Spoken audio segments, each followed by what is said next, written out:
İtalya Respublikasynyň resmi saparynyň çäklerini hormatly prezidentimiz Serdar Berdimuhammedow Türkmenistanyň gadymy sivilizasiýalar adly arheologik sergisiniň açylyş dawrasyna gatnaşdy. Bu ýerde Türkmenistanyň medeniýet sunuwut usatlarynyň ýerine ýetirmegine edebi sala çykyşy ýaýwanlandyrly.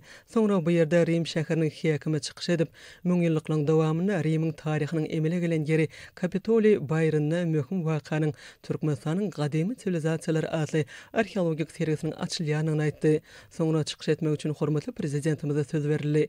Döwlet başlary dawra gatnaşlary Italiýa Respublikasynyň Rim şäherine geçirilýän Türkmenistanyň gadymy sivilizasiýalar adly arheologik sergisiniň açylmagy münasibetli tüýsürekden gutlap, Türkmenistanyň muzeýlerine saklanýan ýurdumyzyň arheologik ýadygärliklerinden ýüze çykarylan ajaýyp gadymy eserleriň nuskalarynyň bu sergide uly gyzyklanma döretjekdigini ynam bildirdi. Türkmenistan hemişelik betaraplygynyň şanly 30 ýyllygynyň giňden bellenýän ýylyny Italiýa Respublikasynyň Rim şäherine Türkmenistanyň gadymy sivilizasiýalar adly arheologik sergisiniň geçirilmegi aýratyn mazmuny eýedir diýip hormatly prezidentimiz aýtdy. O ýurdumyzyň betaraplyk siýasatynyň gelip çykýan aýdyň maksatlaryny dünýä halklarynyň arasynda dostlukly gatnaşyklary berkitmäge, medeni hyzmatdaşlyk hasym ösdürmäge uly ýardam berýänini nykdy.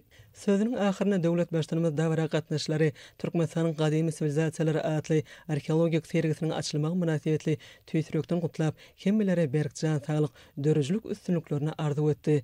Soňra hormatly prezidentimiz toy bagyny kesip, dawaral ýagdaýda sergini açdy. Bu sergi Türkmenistan bilen Italiýanyň arheologiýa we medeni mirasy gorap saklamak ulgamyna alyp baran köp ýyllyk hyzmatdaşlygynyň aýdyň netijesidir.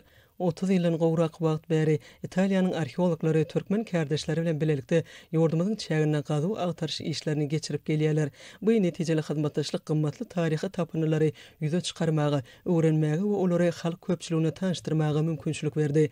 Serginiň dünýäniň iň gadymy muzeýleriniň birinden gurulmagy bu çäreniň ähmiýetini hasam artdyrýar we Türkmenistanyň baý taryhy mirasyny dünýäge ýaýan medeni diplomatiýanyň üstünlikleri beslenýänini görkezýär.